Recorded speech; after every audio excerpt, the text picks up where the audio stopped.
గారి పక్షాన అందరూ తెలియజేసుకుంటానండి. అదేవిధంగా కూడి వచ్చినటువంటి అందరూ కూడా మనం సాధారణంగా ఏదైనా ఒక వస్తువు ఉందనుకో దాన్ని ఏ విధంగా గుర్తుపడతామండి? ఒక వస్తువుని మనం ఏ విధంగా గుర్తుపడతాం?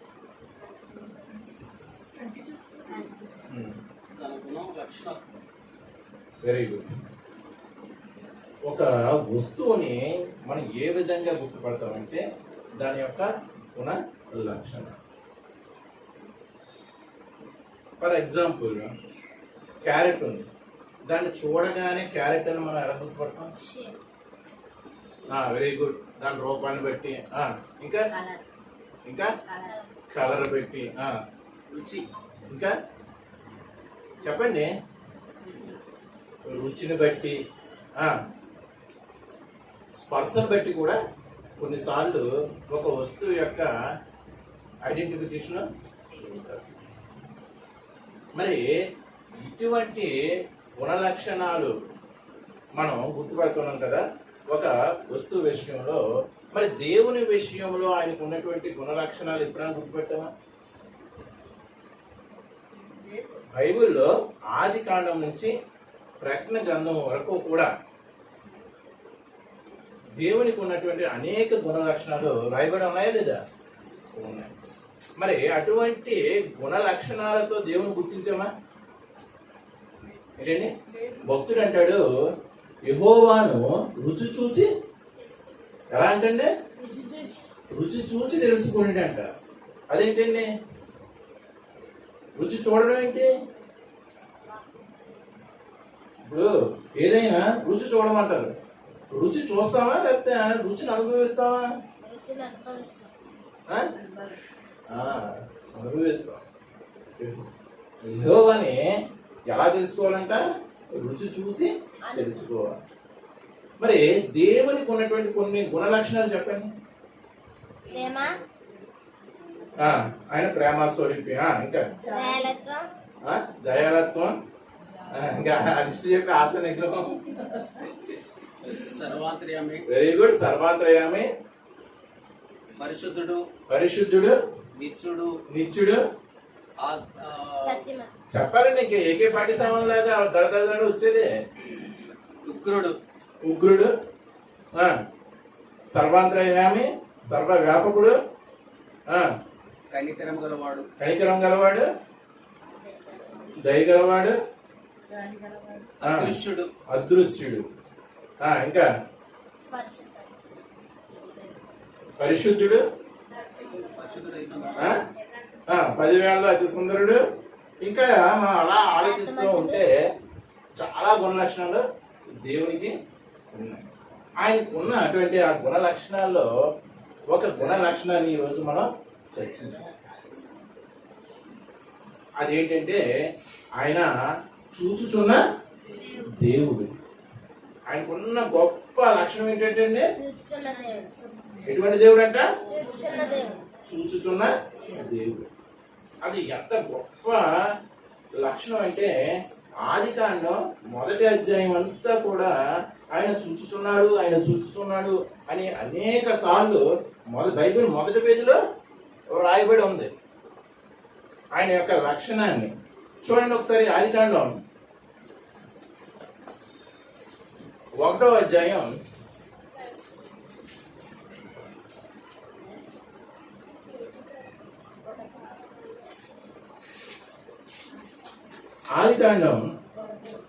1వ అధ్యాయం 4వ వచనం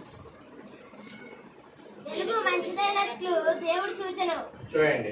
ఏం చేశాడంటే వెలుగు మంచిదైనట్టు దేవుడు సూచన. మరో వచనం చూడండి అదే అధ్యాయంలో 10వ వచనం ఒకసారి చూడండి. చూడండి, దేవుడు ఆరిన నేలకు ఏమని పేరు పెట్టాడంట? భూమి అని పేరు పెట్టాడంట. జలరాశికి ఆయన సముద్రములన్నీ పేరు పెట్టెను. మంచిదని దేవుడు చూచెను. అది మంచిదని దేవుడు చూచెను. మరో వచనం చూడండి అదే అధ్యాయం పెట్టి పేజీ పక్క తిప్పవలసిన లేదు కాబట్టి ఒకసారి చూద్దాం. చూడండి 21వ అధ్యాయం, 21వ వచనం. దేవుడు జలములలో వాటి వాటి జాతి ప్రకారము జల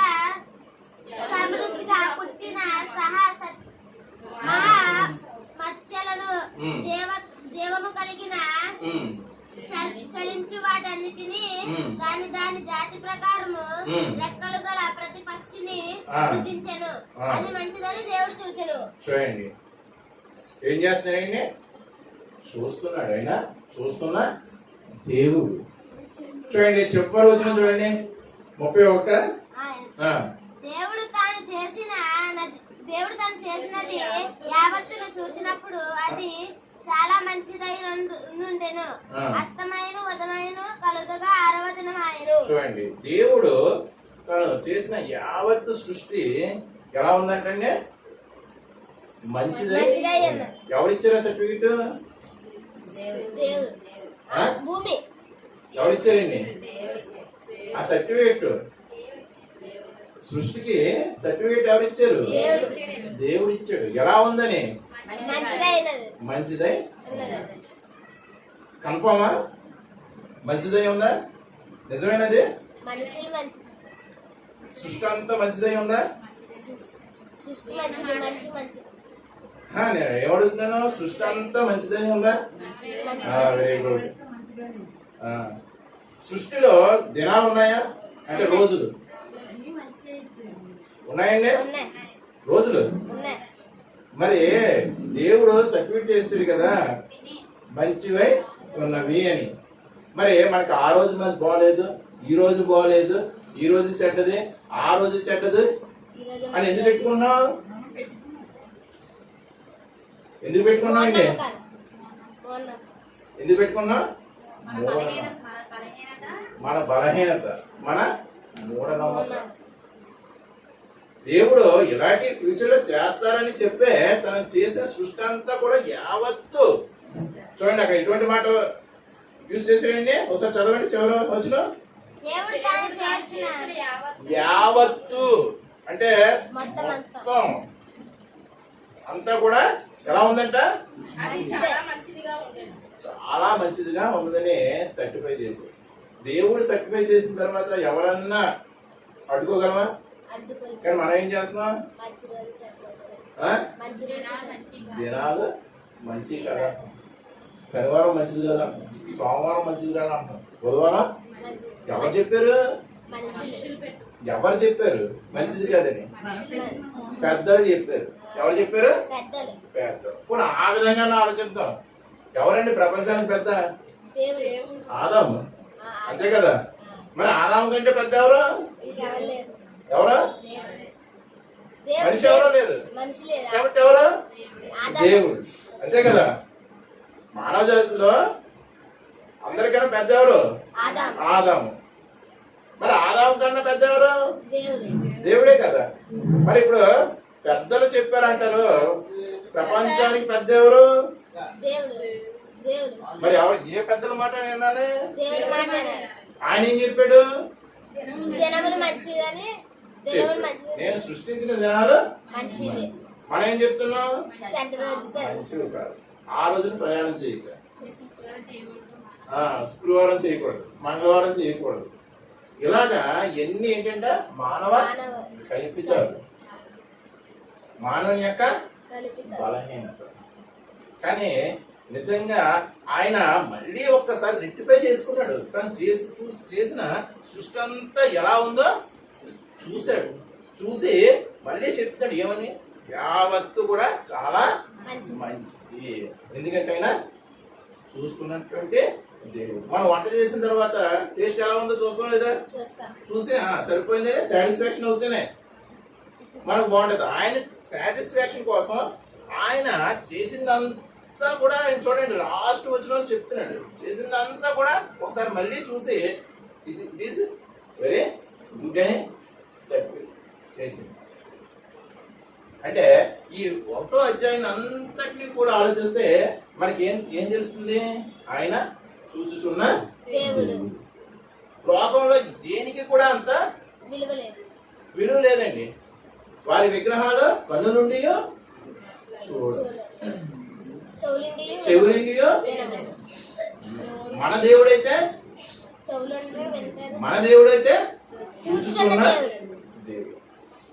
అంటే మన దేవునికి ఉన్నటువంటి గొప్ప లక్షణం ఏంటంటే చూచుచున్న. మరి ఏం చూస్తున్నాయండి?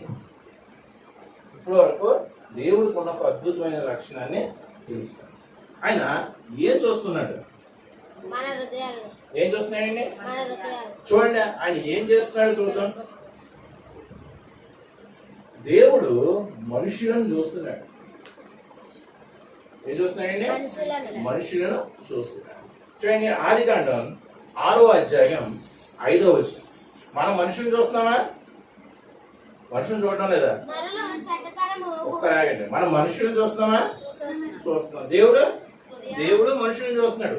మనం చూడడానికి ఆయన చూడడానికి తేడా ఏంటి? మనం బయట స్వరూపం చేస్తున్నాం. Very good. చూడండి మొదటి సమూయేలు గ్రంథం 16వ అధ్యాయం 7వ వచనం.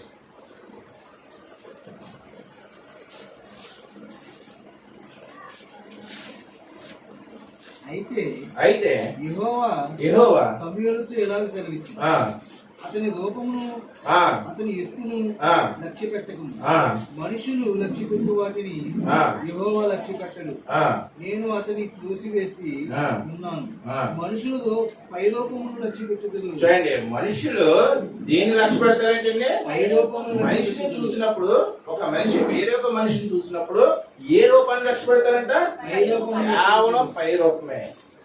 అతను ఏం ధరించుకున్నాడు, అతను ఏ రంగులో ఉన్నాడు, ఎంత ఎత్తున్నాడు, ఎంత లావు ఉన్నాడు, లేకపోతే ఏమి ధరించుకుంది, ఇయే పై రూపమే కేవలం చూస్తారంట.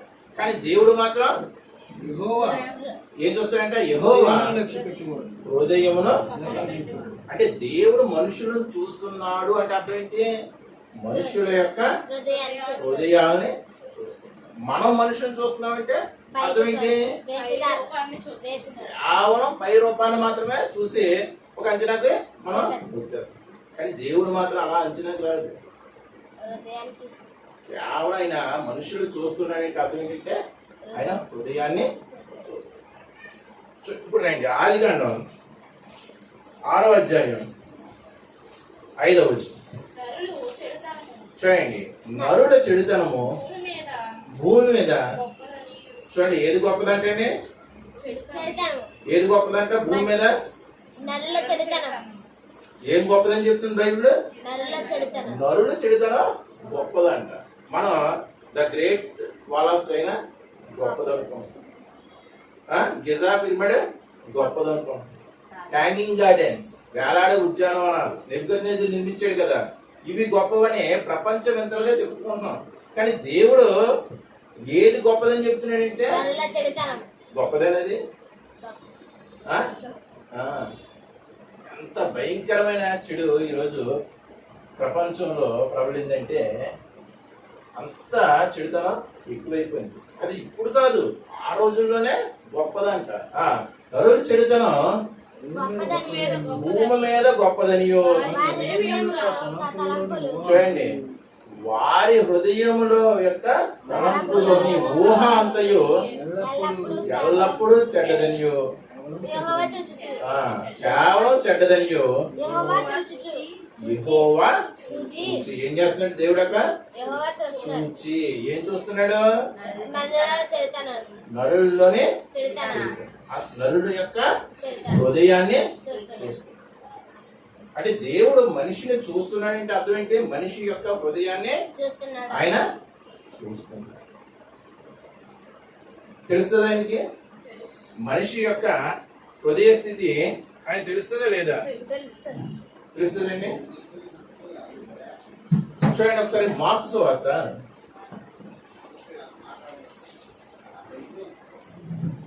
2వ అధ్యాయం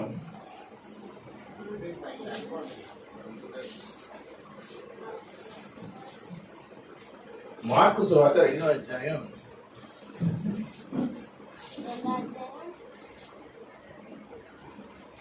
7-8 వచనాలు ఒకసారి చూద్దాం.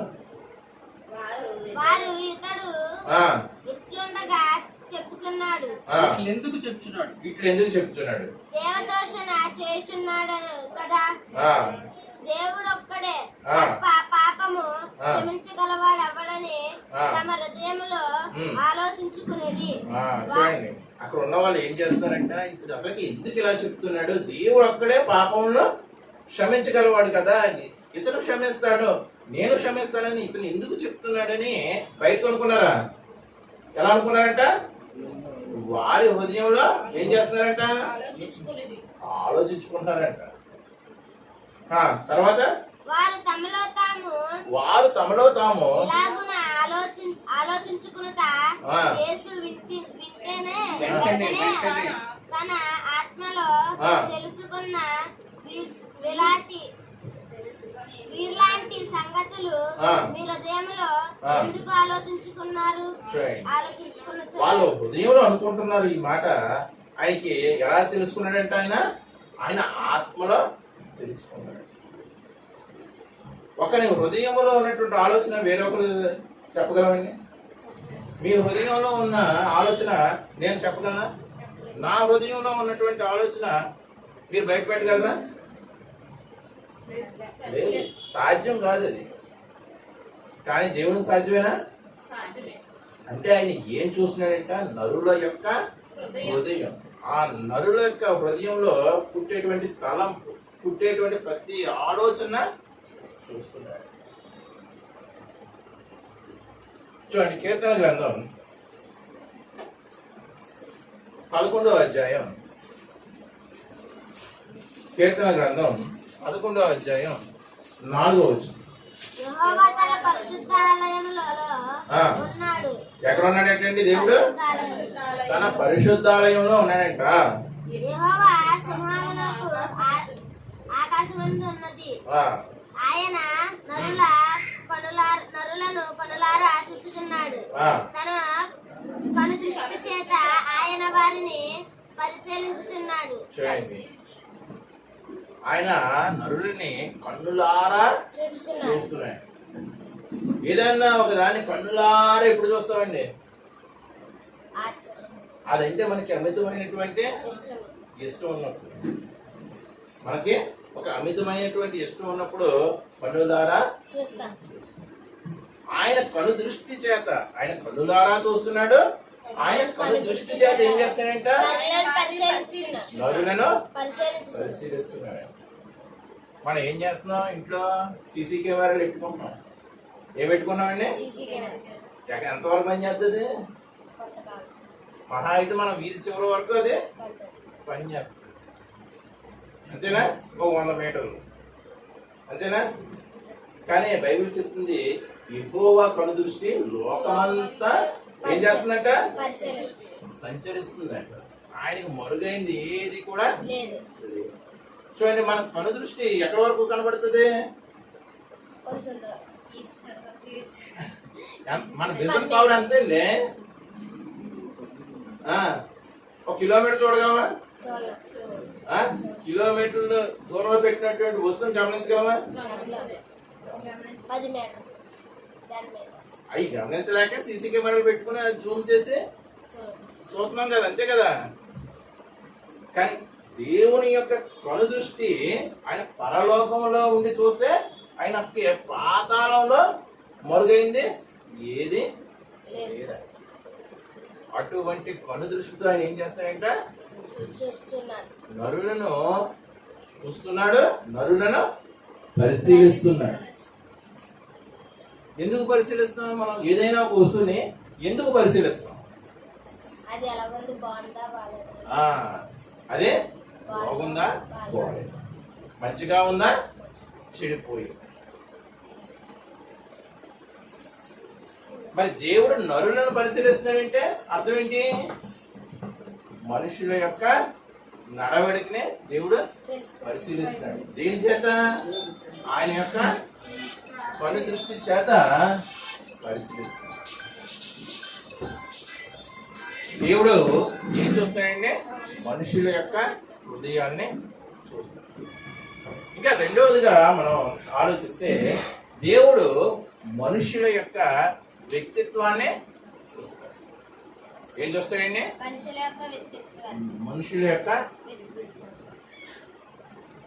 చూడండి, ఆదికాండం 7వ అధ్యాయం 1వ వచనం.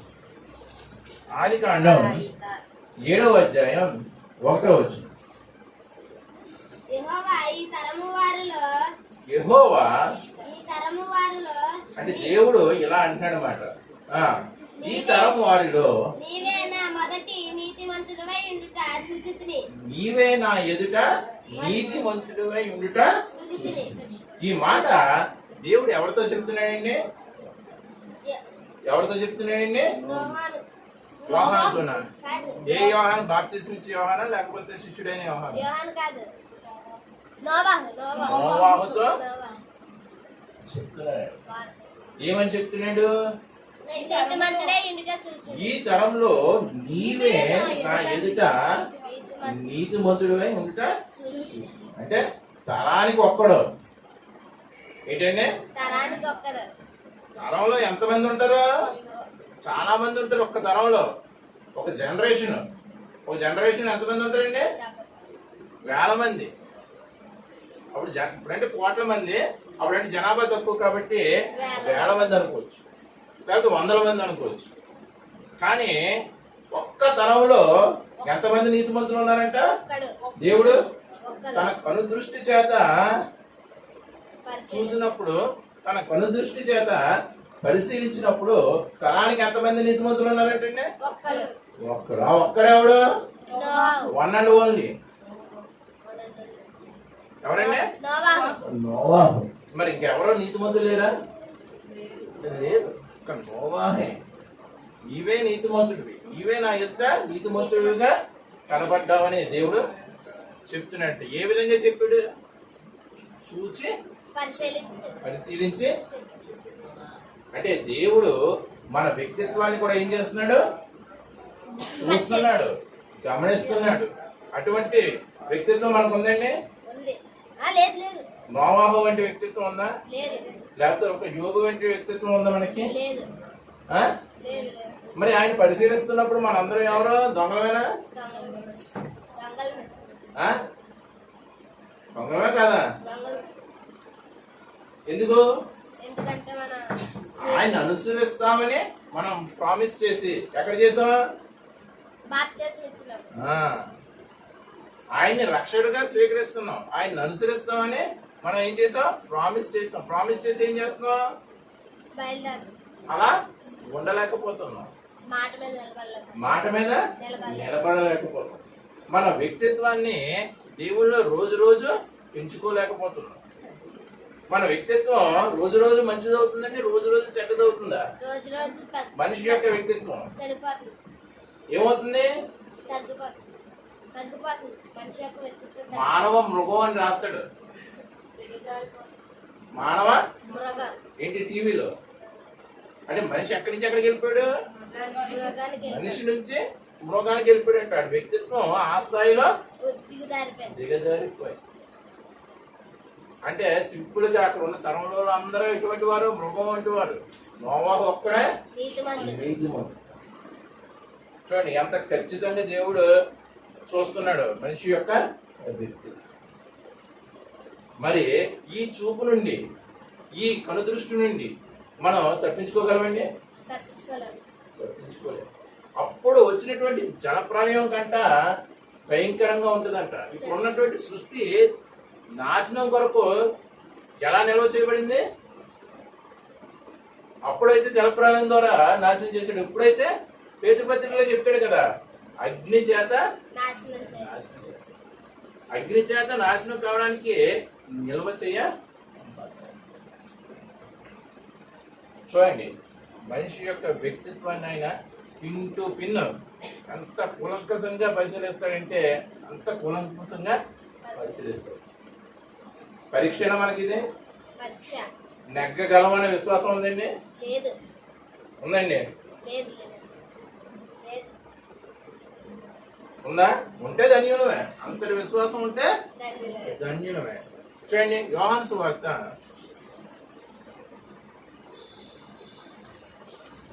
1వ అధ్యాయం 47వ వచనం.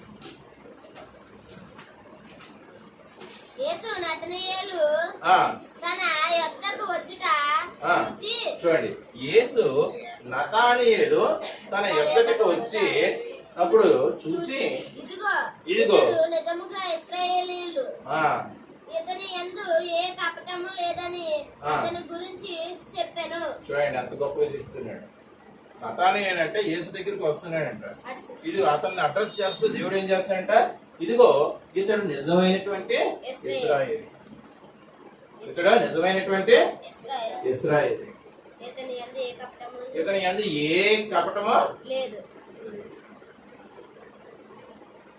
అంటే అతను హృదయాన్ని చూసాడా దేవుడు, అతని ప్రవర్తన గమనించాడా, నతానీయేలు ప్రవర్తన, నతానీయేలు యొక్క హృదయాన్ని చూసాడా, చూసి దేవుడు సర్టిఫై చేస్తున్నాడు. మోహన్ సర్టిఫై చేసాడా, మోహన్ సర్టిఫికేట్ ఇచ్చాడా, ఏంటిది నీతిమంతుడు. దేవుడు చూసి సర్టిఫికేట్ ఇచ్చిన తర్వాత ఏమైనా తిరుగుంటుందండి. మనం వస్తే స్కూల్లో పిల్లవాడు కాసేపు వెళ్ళిపోతే ఇప్పుడు కాంటాక్ట్ సర్టిఫికేట్ రాసేస్తాం, వెరీ గుడ్ అని. ఆ కాలేజీకి వెళ్తే అలాగే ఉంటాడా, గుడ్ బాయ్ లాగా ఉంటాడా, ఉంటాడని నమ్మకం ఉందా, లేదు. ఆ కాంటాక్ట్ ఏమవచ్చు, మారిపోవచ్చు. అంటే దేవుడు చూసాడంటే భూత భవిష్యత్తు వర్తమానాన్ని చూసి సర్టిఫై చేస్తాడు. మరి నతానీయేలు ఏ విధంగా కనపడ్డాడంట, హృదయం మందు ఏ కపటమో లేదంట, అంత క్లియర్ గా ఉన్నాడంట. దేవుడు చూస్తే మనం ఉండగలమండి హృదయం ముందు ఏ కపటం లేకుండా? ఉండలేము. ఉన్నదంతా ఏంటి, కపటమే. పైన లోపల ఒకటి ఉంచుకుంటాం, బయట ఓటం అంటారు. ఊసర వెళ్ళు ఏ క్షణానికి ఆ రంగు సాక్షాత్తు క్రీస్తు చేతే సర్టిఫికెట్ పొందాడంటే, కపటము లేకుండా ఆయన చేతే సర్టిఫికెట్ పొందాడంటే ఆ నతానీయేలు యొక్క జీవితం ఎంత గొప్పదో ఆలోచించాడు. దేవుడు అంత క్లియర్ గా చూస్తాడని మనిషి యొక్క వ్యక్తిత్వాన్ని. మనమేమనుకుంటాం, నాకు అంత మంచోడు, నా అంత మంచోడు ఎవడో లేడు, నేను కాబట్టి ఇలా చేస్తున్నాను, నేను కాబట్టి అలా చేస్తున్నాను అని మనకు మనం సర్టిఫికేట్ ఇచ్చుకుంటాం. అలా ఇచ్చుకోలేదనుకో ఏమవుతుంది, మన సంతృప్తి ఉండదు. అంతే కదండి, మనకి సంతృప్తి ఉండదు, మనల్ని మనం సమర్థించుకుంటాం. కానీ దేవుడు ఏం చేస్తాడు, అలా సమర్థిస్తాడా? ఆయన సర్టిఫై చేసాడంటే చాలా ఖచ్చితంగా. ఒకవేళ మనల్నే సర్టిఫై చేసాడు అనుకోండి, మనల్నే అడ్రస్ చేసాడు అనుకో, దేవుడు ఎలా చేస్తాడండి, వీడంత దుష్టుడు భూమి మీదే లేడు, ఈ తరంలోనే వీడంత దుష్టుడు. దేవుని దృష్టిలో మన విలువ ఎలా ఉందో చూసుకోవాలి, కానీ మన దృష్టిలో మన విలువ ఎలా ఉందో ఇప్పుడు కూడా చూసుకోవాలి. అలా చూసుకోకూడదు. మన దృష్టిలో మన విలువ ఎప్పుడు ఎలా ఉంటది, ఈ భూమి మీద నివసిస్తున్నటువంటి 700 కోట్ల ప్రజలు అందరికంటే నేనే గొప్పవాడిని, నేనే మంచివాడిని. కానీ దేవుడు ఇందాక సమయంలో చదువుకున్నాం, దేవుడు మనుషుల యొక్క పై రూపంలో మరి ఏం చూస్తాడంట, హృదయాన్ని. ఆ హృదయాన్ని సరి చేసుకుని మనం దేవుని దగ్గర నిలబడితే ఆయన ఏం చేస్తాడంట, దాన్ని పరిశీలిస్తాడు. పరీక్ష మనకి పరీక్షనండి, ఇది ప్రిపేర్ అవ్వాలా? ఈ పరీక్షకి ప్రిపేర్ అవ్వాలని ఎంత కష్టపడాలో చూడండి. ఒక ఐఏఎస్ చదివి ఆ స్థాయికి వెళ్ళాలంటే రోజుకి 18 గంటలు కష్టపడాలి. ఆ స్థాయికి వెళ్ళాలంటే, కలెక్టర్ అవ్వాలంటే, లేకపోతే ఒక ఐపీఎస్ అవ్వాలంటే, మరి దేవుడు పెట్టే పరీక్ష ఇంకే స్థాయిలో ఉంటదండి. దేవుడు పెట్టాడు పరీక్ష ఇంకే స్థాయిలో ఉంటది. నీతిమంతుడుగా మనం నిలబడాలంటే దేవుని ఎదుట మనం ఇంకెంత కష్టపడాలి. మరి ఆ కష్టం ఈరోజు క్రైస్తవులు ఏమైనా కనబడుతుందండి, ఏమైనా కనబడుతుందా? ఏమీ లేదు. లోకంలో అందరూ ఎలా ఉన్నారో మనము అలాగే. దేవుడి ఎదుట నేను నీతిమంతుడిగా కనపడాలనే ప్రయత్నమే చేయడం లేదు, ప్రయత్నమే మొదలు పెట్టలేదు. కానీ దేవుడు ఒకనొక రోజున ఖచ్చితంగా ఏం చేస్తాడండి, మన త్రాసులో చూస్తాడా లేదా, చూస్తాడా లేదా, చూస్తాడు. ఏమవుతాం అప్పుడు, మనం తేలిపోతామా, నిలబడతామా? ఇప్పుడున్న పరిస్థితిని బట్టి చెప్పండి. వెళ్ళిపోతామండి. ఎందుకంటే మన వ్యక్తిత్వాన్ని, మన ప్రవర్తనని మనం ఎప్పటికప్పుడు మార్చుకోలేకపోతున్నాం. ఆయన పైనుంచి చూస్తున్నాడని తెలుసు. బైబిల్ గ్రంథం 10 సార్లు ఘోషిస్తుంది ఆయన చూస్తున్నాడు, ఆయన చూస్తున్నాడు, ఆయన చూస్తున్నాడంటే ఏదో చూస్తున్నాడు అనుకుంటున్నాం. కానీ ఏం చూస్తున్నాడంట? హృదయాంతరంగాలు చూస్తున్నాడు. ఏం చూస్తున్నాడండి? మన ప్రవర్తననే చూస్తున్నాడు. మరి సరి చేసుకోవాలా? వీటితో పాటు దేవుడు ఇంకేం చూస్తాడంట? మన బాధలను కూడా చూస్తాడంట. ఇదే కావాలి మనకి. ఏం కావాలండి? ఇదే కావాలి. చూడండి ఒకసారి నిర్గమకాండం 3వ అధ్యాయం 7వ వచనం.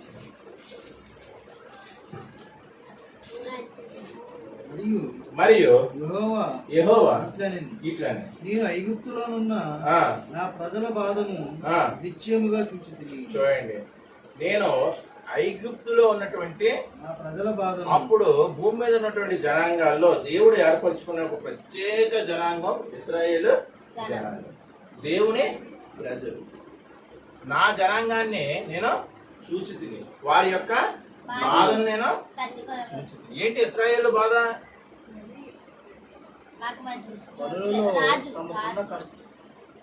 ఏంటండి ఇశ్రాయేలు బాధ? ఏంటండి ఐగుప్తులో ఉన్న ఇశ్రాయేలు బాధ ఏంటి?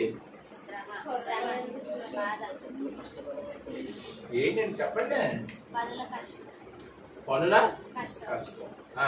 ఇంకా బానిసత్వం. ఈ బానిసత్వం నుండి ఎప్పుడు విడుదల పొందుతామని వాళ్ళు ఎదురు చూస్తున్నారు. వెట్టి చాకిరి ఇటువంటి బాధతో మురుగుతున్నప్పుడు దేవుడు ఏం చెప్తున్నాడంట? నా ప్రజల యొక్క బాధను నేను చూచితిని. పనులలో తమ్మును కష్టపెట్టు వారిని బట్టి వారు పెట్టిన మొదలు వింటిని. చూడండి, బాధను చూసాడంట, వారు పెట్టినటువంటి మరణం. అంటే దేవుడికి ఉన్నటువంటి గొప్ప లక్షణం ఏంటంటే ఆయన చూస్తున్నటువంటి దేవుడు, వింటున్నటువంటి. మరి మనకున్నటువంటి బాధలను ఆయన చూస్తాడా? చూస్తాడు. మనం పెట్టినటువంటి మరణ ఆయన ఖచ్చితంగా వింటాడా? అక్కడ ఏముందండి? ఇప్పుడు చదువుకున్న విషయం, ఐగుప్తుల విషయంలో ఏమన్నాడు? ఐగుప్తులో ఉన్నటువంటి తన ప్రజల విషయంలో ఏమన్నాడు? వారి యొక్క బాధలను నేను చూస్తూనే వారి యొక్క మరణ. అదే విధంగా మనకున్నటువంటి బాధ ఏదైతే ఉందో అది దేవుడు ఖచ్చితంగా చూస్తాడు. చూసి ఊరుకునేటువంటి దేవుడు కాదు. మనం ఇతరుల బాధను చూసి ఊరుకుంటాం అంతే. దేవుడికి మనకు ఉన్నటువంటి తేడా ఏంటంటే మనం ఇతరుల బాధను చూసి ఊరుకుంటాం. కానీ ఆయన బాధను చూసి మన యొక్క మొర విని ఏం చేస్తాడంట? సహాయం చేస్తాడు. కానీ మనం కలిగి ఉండవలసింది ఏంటంటే ఆయన సహాయం కొరకు ఓపికగా ఎదురు చూడాలి. కానీ ఈ ఓపిక విషయంలోనే మనం రాంగ్ స్టెప్ వేస్తున్నాం. మనకి ఎంతసేపు ఏంటంటే ఏదైనా సరే, ఆశీర్వాదం అయినా సరే, లేదా ఫుడ్ అయినా సరే, ఏదైనా వెంటనే వచ్చేది. అందుకే కదా ఫాస్ట్ ఫుడ్ అంటున్నాం. ఏమంటామండి? ఫాస్ట్ ఫుడ్ అంటే వేగంగా వచ్చేది. అక్కడ కూర్చోగానే వేడివేడిగా వచ్చేది. లేట్ అయితే ఓపిక ఉండదు, పక్క హోటల్కి వెళ్ళిపోతాం, లేదా పక్క బండికి వెళ్ళిపోతాం. అందుకే వాడేమని పెట్టాడు తెలుగుగా? ఫాస్ట్. ఇప్పుడు దేవుడు కూడా అలా ఓపెన్ చేసుకోవాలన్నమాట. Fast blessing. ఎలాగండి? త్వరిత ఆశీర్వాదాలు. అలా ఉంటేనే మనకి అది నచ్చుతుంది. కానీ ఆయన ఆశీర్వదించడం కానీ, ఆయన సహాయం చేయడం కానీ లేట్ అయిందనుకోండి, మన రోజు రోజుకి ఏమవుతుంది? మన విశ్వాసం సన్నగిల్లిపోతుంది. విశ్వాసం ఏమైపోతుందండి? సన్నగిల్లిపోతూ ఉంటది. ముందు నదిగా అదంత విస్తారం, లేకపోతే సముద్రం అంత విస్తారం ఉన్నటువంటి విశ్వాసం చివరికి వచ్చేటప్పటికి ఏమైపోద్ది? కాలువలాగా. ఎందుకు? ఓపిక. ఒక్కొక్కసారి దేవుడిచ్చే ఆశీర్వాదం వెంటనే రావచ్చు, లేకపోతే ఒక్కొక్కసారి నేను పరీక్షించడానికి అదే లేట్ అవ్వచ్చు. అంతవరకు కూడా మనం ఏం చేయాలండి? ఓపిక కలిగి ఉండాలి. ఆయన సహాయం చేస్తాడంటే ఖచ్చితంగా. ఇశ్రాయేల్ వెంటనే ఇలాగా దాస్యంలోకి వెళ్ళిపోగానే వెంటనే సహాయం చేస్తాడండి. వెంటనే ఇలా దాస్యంలోకి వెళ్ళగానే సహాయం చేస్తాడా? చాలా కాలం పట్టింది. ఒగ్గు పట్టారా? పట్టారండి. ఈరోజు మనిషికి అది లేకే సాధారణ చేతికి దొరికిపోతున్నాయి. అంటే నీ ఓపిక దేవుడు పరిశీలిస్తున్నాడు. అదే ఓపిక లేని తనాన్ని సాతాను ఉపయోగించి నీ చేత దేవునికి వ్యతిరేకంగా మాట్లాడిస్తాడు. మనకి రావాల్సినటువంటి ఆశీర్వాదం కొంత లేట్ అయితే మనం ఏమంటామండి? దేవుడు ఉన్నాడు అసలుకే? ఉన్నాడా? ఉంటే నాకు ఈ కష్టం ఎందుకు, ఈ కన్నీళ్ళు ఎందుకు, ఈ బాధలు ఎందుకు? బాధ కలిగినప్పుడు ముందేం చేసావు? నువ్వు తప్ప నాకు వేరే దిక్కు లేదన్నావు, నువ్వే సహాయకుడు అన్నావు. కానీ అది సాల్వ్ అవడానికి కొంత టైం దేవుడు తీసుకున్నప్పుడు చివరికి ఏమంటున్నావు?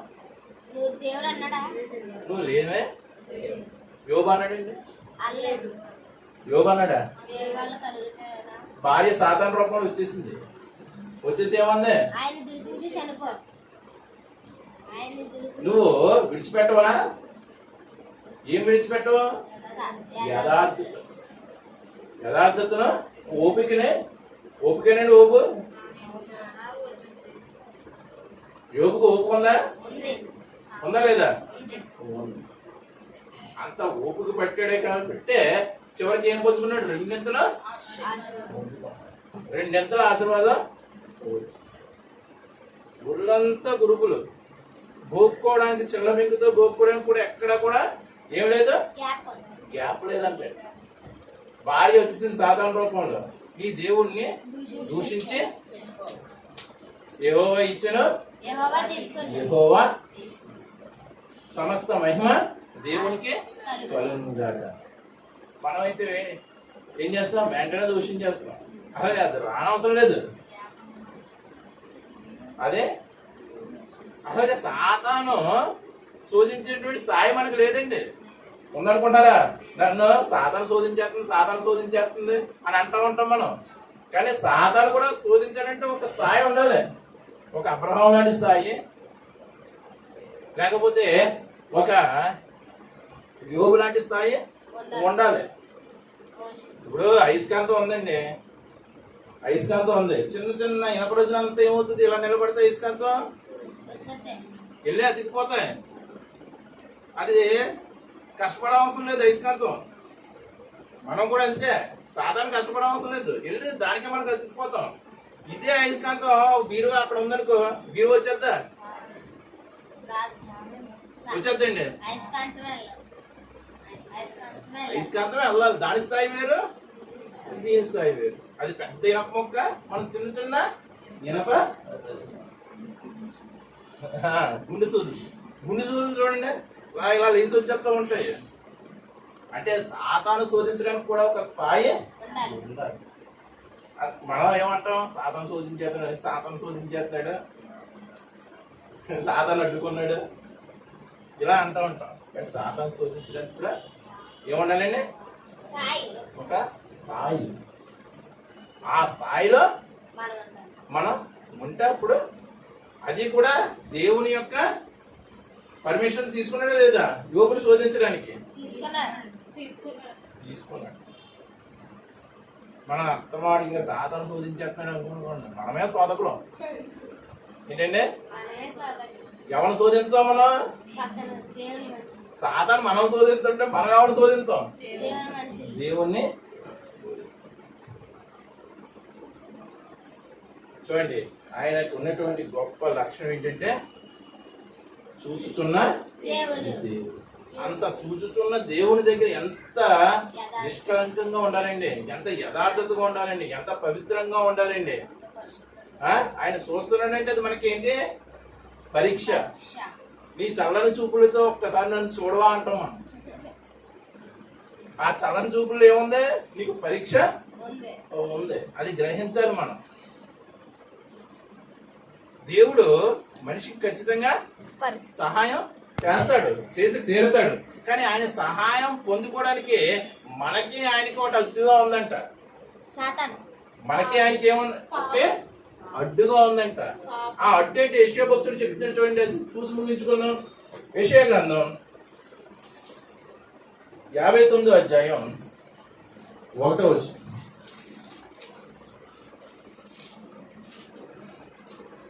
రక్షణ నేరక ఉండినట్లు చూడండి, రక్షింప నేరకు ఉండినట్లు యెహోవా హస్తము యెహోవా హస్తము కురచ కాలేదు. కురచ కాలేదు. హస్తం అంటే కొట్టించుకునే హస్తం కాదండి. ఇప్పుడు పిల్లలకి హస్తం అంటే ఏంటి అదే తెలుస్తుంది. హస్తం అంటే ఏంటి? చెయ్య కాంగ్రెస్ పార్టీ గుర్తా? కాదు. ఆ, చెయ్యి. హస్తం అంటే ఏంటంటే చెయ్యి, దేవుని యొక్క చెయ్యి. రక్షింపగా ఉండినట్లు యెహోవా యొక్క హస్తము కురచ కాలేదు. వినన నేరక ఉండినట్లు అదేంటి? రక్షించడానికి పెద్ద హస్తం ఉండాలా, పొడుగాటి హస్తం ఉండాలా? మనం సాధారణంగా అంటూ ఉంటాం ఆయన చెయ్యి చాలా పెద్దదండి, ఆవిడ చెయ్యి చాలా పెద్దదండి. అంటే ఏంటి అంటూ ఉంటారు కదండి. ఆయన ఆవిడ నోరు చాలా పెద్దదంటే అర్థం ఏంటి? నోరు ఎంత ఉంటుందనా? గొడవాడడంలో స్పెషలిస్ట్. ఏంటి గొడవాడడంలో స్పెషలిస్ట్. ఆయన చెయ్యి చాలా పెద్దదంటే సహాయం చేయడానికి అది సహాయం చేయడంలో గొప్పవాడని అదే చెప్తున్నాడు దేవుడు. రక్షించ నేరకుంటున్నట్లు యెహోవా హస్తం కురచ కాలేదు. దేవుని యొక్క హస్తం ఎప్పుడు పెద్దదే, అది షార్ట్ అయిపోలేదు, కురచ కాలేదు. విననేరక ఉండినట్లు విననేరకు ఉండినట్లు ఆయన చెవులు మందము కాలేదు. మందము కాలేదు. మీ దోషములు మీ దోషములు, కేవలం మీ దోషములు మీకును మీ దేవునికి అడ్డముగా వచ్చెను. చూడండి, ఏం అడ్డంగా వచ్చింది ఏంటంటే దేవుని యొక్క సహాయం మనం పొందుకోకపోవడానికి కారణం ఏంటంటే మన దోషములు దేవునికి మనకి అడ్డంగా వచ్చినాయి. ఈ అడ్డంగా వచ్చినటువంటి దోషాలను తొలగించడానికి ఒక మహాత్ముడు ఈ భూలోకానికి వేధించాడు. ఎవరా మహాత్ముడు? యేసుక్రీస్తు. దోష నివారణ చేయడానికి. ఎవరు? యేసుక్రీస్తు దయామయుడైనటువంటి ప్రేమస్వరూపి. ఆయన వచ్చి ఏం చేశాడు? తన రక్తాన్ని అర్పించి దోష నివారణ చేశాడండి. మరి ఇప్పుడు ఉన్నాయా దోషాలు దేవుడికి మనకి అడ్డుగా? ఉన్నాయా లేవా? ఆయన నివారణ చేసి వెళ్ళిపోయాడు. ఇప్పుడు ఉన్నాయా లేవా? ఆయన ఒకసారి కడిగేసి వెళ్ళిపోయాడు. మనం మనల్ని పొల్లేసాం. దేంట్లో పడిపోయాం? బురదలో పడిపోయాం. అవి ఇంకా అలాగే. అందుకే మనకి ఏం రావట్లేదంటే సహాయం. ఆయన రక్షణ కార్యం మనం ఎందుకు జరగకపోవడం కారణం ఏంటంటే కేవలం మన దోషం. కానీ దేవుడు ఇంకా అవకాశం ఇచ్చాడండి మనం. దేవుడు ఇచ్చాడని ఎలా చెప్పగలం? దేవుడు అవకాశం ఇచ్చాడని మనం ఎలా చెప్పగలం? దేవుడు మనం మారడానికి అవకాశం ఇచ్చాడని ఎలా చెప్పగలం అండి? నువ్వు బతికొండడమే అవకాశం, అంతే కదండి. నువ్వు భూమి మీద బతికున్నావంటే అవకాశం ఇచ్చినట్టే, అంతే కదండి. ఒక్కొక్కరు 70 సంవత్సరాలు తీసుకుంటారు, ఒకరు 80 సంవత్సరాలు తీసుకుంటారు, ఒక 100 సంవత్సరాలు తీసుకుంటారు, అయినా మారు. నీ ఆయుష్ ఏంటంటే అవకాశం. ఏంటంటే మన ఆయుష్ ఏంటి? అవకాశం. ఎవరికి అవకాశం? దేవునితో మనక? మనకి. దేనికోసం? మారు మనస్సు పొందడానికి, దేవుడికి మనకి మధ్యలో ఉన్నటువంటి దోషాలని తొలగించుకోవడానికి. ఎందుకు తొలగించుకోవాలంటే అప్పుడే ఆయన నుండి మనకి సహాయం లభిస్తుంది. అప్పుడే మనం ఈ లోకంలో చక్కగా జీవించగలం, పరలోకాన్ని కూడా స్వతంత్రించుకోవాలి. దోషాన్ని దోషం కింద ఉంచుకుంటే ఏమవుతుంది? అలా నశించిపోతాం. ఇహలోకంలో నశించిపోతాం, నరకలోకంలో కూడా ఏమవుతావు? నశించుకోవాలి. నశించుకో. చూడండి, చూచుచున్న దేవుడు అనే ఈ అంశం ఎంత వివరణ ఉందో చూడండి. ఆయన చూస్తున్నాడంటే కేవలం మన యొక్క ప్రవర్తన చూస్తున్నాడు, మన యొక్క హృదయాలోచనలో చూస్తున్నాడు. భక్తుడైన దావీదు అంటాడు, నాకు తలంపు పుట్టక ముందే అది నీకు తెలిసి ఉన్నది. అంటే మనకి ఆలోచన పుట్టక ముందే నువ్వేం ఆలోచించేస్తావో చెప్తాడంట. ఎంత గొప్పవాడు చూడండి. ఒక విషయం మీద మనం ఇంకా ఆలోచించక ముందే ఆయన మన ఆలోచన ఏంటో చెప్పేయగలడు. అంత క్లియర్ కట్ గా మనల్ని పరిశీలిస్తున్నాడండి. మరి అటువంటి దేవుని ముందు మనం ఎలా ఉన్నాం? ఎలా ఉన్నామండి? ఎవరు హృదయానికి వరకే తెలుస్తుందో లేదా మనం ఎలా ఉన్నాము? ఈ వర్తమానాన్ని ఎందుకు వినిపిస్తున్నాయంటే మన యొక్క దోషాలని తెలుసుకొని ఏంటండి ఏం చేయాలి? సరి చేసుకుని ఆయన సహాయాన్ని పొందుకుంటామని దేవుడు ఈ వర్తమానాన్ని మనం ముందు. మరి ఏం చేద్దాం? నువ్వు చూస్తే చూసుకో, నేను ఎలాగో ఉంటాను. ఏం చేస్తావా? చేసుకో. నీ ఇష్టం అంటావా? సరి చేసుకో. సరి చేసుకుంటేనే మనకి ఎక్కడ భర్త కన్ఫర్మ్ అవుతుంది. ఎక్కడ? ట్రైన్లోనా? పరలో. సరి చేసుకోలేకపోతే ఎక్కడ భర్త మనకి? ఇదిగో దేవుడు చెప్పేది ఏంటంటే, నేను నీ వ్యక్తిత్వాన్ని చూస్తున్నాను, నీ హృదయాన్ని చూస్తున్నాను, నీ నడవడికను చూస్తున్నాను, జాగ్రత్త అంటనమాట. ఏంటంటే జాగ్రత్త. సీసీ కెమెరా అబ్జర్వేషన్ లో ఉంది ఈ ప్రదేశము అంటే ఎంత అలర్ట్ అయిపోతామండి మనం. ఏటీఎం లోపలికి వెళ్ళినప్పుడు ఎటువంటి పనులన్నా చేస్తామా? అది తీసుకోవడం, ఇది తీసుకోవడం చేస్తామండి. ఎందుకు? అది సీసీ కెమెరా అబ్జర్వేషన్ ఉంటుంది. మనం ఏం చేయకపోయినా ఒక్కొక్కసారి అనుమానం పడే అవకాశం ఉంటుందని చక్కగా వెళ్ళి చక్కగా.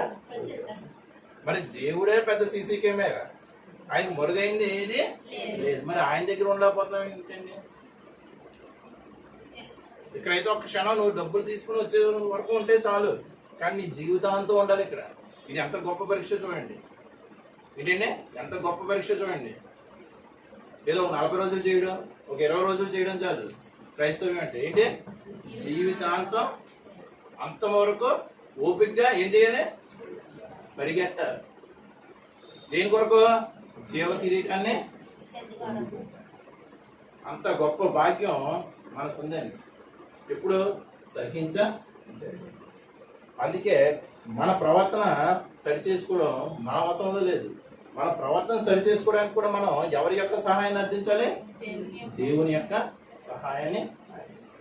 అటువంటి దేవుని యొక్క సహాయం పొందాలంటే మళ్ళీ ఏముండకూడదు? చూడండి, ఇది అంత సైక్లింగ్. ఏముండకూడదు? పాపం ఉండకూడదు. ఆ పాపం ఉండకూడదంటే ఏం చేయాలి? క్రీస్తుని అనుసరించి తీరాలి. అదండి చూచుచున్న దేవుడు. చూస్తున్నాడు, ఏదో చూస్తున్నాడు అనేది మాత్రం ఎట్టి పరిస్థితుల్లో నిర్లక్ష్య వైఖరి. ఆయన రాక చాలా సమీపంగా ఉంది. ప్రపంచంలో ఆల్రెడీ గల్స్ మోగిపోతున్నాయి. సూచనలు కనబడుతున్నాయి లేదా? సూచనలు కనబడుతున్నాయి లేదండి? కనపడుతున్నాయి. అందుకే మనం ఏమవ్వాలి? సన్నద్ధము. ఆయనకి ఇష్టమైన రీతిలో జీవించడానికి ఆయన్నే సహాయం అడగాలి. ఆయన వాక్య ప్రకారం జీవించడానికి ఇప్పటి నుంచి అయినా సరే ఏం చేద్దామండి? ప్రయత్నిద్దాం. అటువంటి ప్రయత్నం దేవుడు చూసి ఖచ్చితంగా ఏం చేస్తాడు? సహాయం చేస్తాడు. ప్రార్థన చేసుకోండి. మమ్మల్ని మిక్కులుగా ప్రేమించు మా దీపాలు తండ్రి. ఇప్పటి వరకు తండ్రి నాయన, నువ్వు నరుల యొక్క హృదయాన్ని, నరుల యొక్క వ్యక్తిత్వాన్ని తండ్రి నాయన చూస్తూ తండ్రి నాయన పరిశీలిస్తున్నావని తెలుసుకున్నావు కదా తండ్రి నాయన. నువ్వు పరిశీలిస్తున్నావు అంటే అది చాలా గొప్పగా ఉంటుంది తండ్రి నాయన. ఇటువంటి గొప్ప పరిశీలనకు తండ్రి నాయన మేము నిలవబెట్టులాడు తండ్రి నాయన. మా యొక్క ప్రవర్తన సరిచేయడానికి సహాయం చేయించండి తండ్రి నాయన. కృప చూపించింది దేవా. విన్న వాక్యం తండ్రి నాయన వీరి హృదయాల్లో ఫలించి తండ్రి నాయన దేవా. అదేవిధంగా దేవా తండ్రి నాయన వాక్యం తండ్రి నాయన వారి యొక్క నడవడికలో చూపులాగిన సహాయం చేయించారు. ఈ చిన్న ప్రార్థన అడిగితే బ్రతుకుని చేయించి మొదలైనటువంటి దేశంలో నడుతుంది.